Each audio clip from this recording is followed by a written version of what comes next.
All right, welcome to The Explainer, the game we've all been waiting for. Vampire the Masquerade Bloodlines 2 is finally creeping up on us.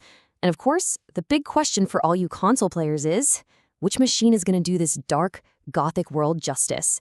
Today, we are sinking our teeth into a head-to-head graphics showdown to find out. So yeah, it's the age-old question, right? The classic console showdown. For a game like Bloodlines 2, atmosphere is literally everything.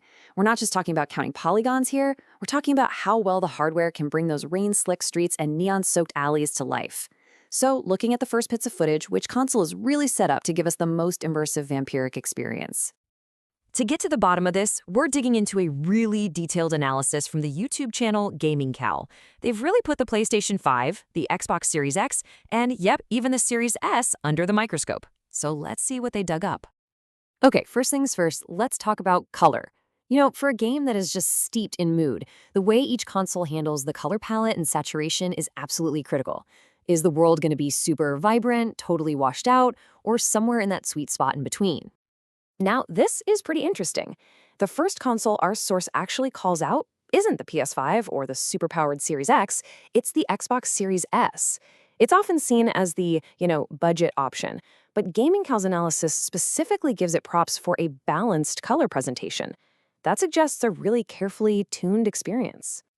This table really lays it all out, doesn't it? The PS5 gets praise for so amazing colors, which makes me think it's probably got a more vibrant, high-contrast look going on. The Series X also looks really good. But see that word that keeps popping up for the Series S? Balanced? That hints at a more natural, maybe less over-the-top color grade. It's like it's aiming for realism instead of pure spectacle. All right, so color sets the stage, but it's the tiny details that really make you believe you're there. So for our next point, we are zooming way in to see which console can handle all those fine textures and little bits of clutter that sell a true next-gen world. Okay, this is where things get really nitty-gritty. We're talking about the small stuff that creates that sense of immersion. The texture of wet cobblestones, the detailed stitching on a character's coat, all the grime in the back alleys. Which console makes those details feel the most real? And in this round, it looks like Gaming Cal gives a pretty clear win to the PlayStation 5. Their analysis points out that even the little detailing is sharp and easy to see. And that's not just about looking cool. It means the world feels more tangible, more real, and less like just a digital background.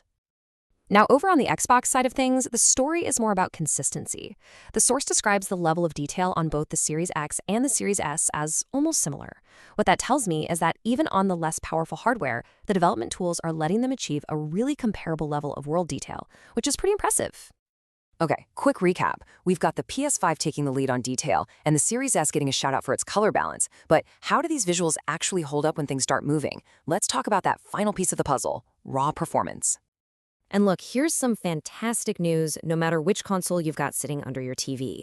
Despite all these subtle visual differences, the source reports that the actual game performance is just amazing on all three. That's huge. It means a smooth, responsive experience seems to be a top priority for the developers across the board. So when you actually dig into the breakdown, the PS5 and the Xbox Series X are basically running lockstep, both delivering a really great level of performance. But the real surprise here might be the Series S. It's not just keeping up, it's earning its own praise for great performance, proving it is absolutely a capable machine for this game. All right, so after all that, after breaking down the colors, the details, and the performance, what's the bottom line? What does this all mean for you when you're deciding where to play? Let's boil it all down. It really just comes down to what you care about most. If you're a total pixel peeper who lives for those super fine, realistic details, it seems like the PS5 has the edge. If you prefer a more natural, balanced look, the Series S is looking like a surprisingly strong contender. And the Series X? Well, it seems to be the powerful all-rounder, giving you a fantastic mix of both performance and great visuals. So in the end, there isn't really a single winner here, just different approaches. So I'll turn it over to you. Based on this breakdown, which console's visual style gets you more excited to dive into the world of darkness? Is it the razor-sharp detail of the PS5, the balanced colors of the Series S, or that all-around power of the Series X? It's a pretty great reminder that this generation, the best graphics, well, they're really in the eye of the beholder.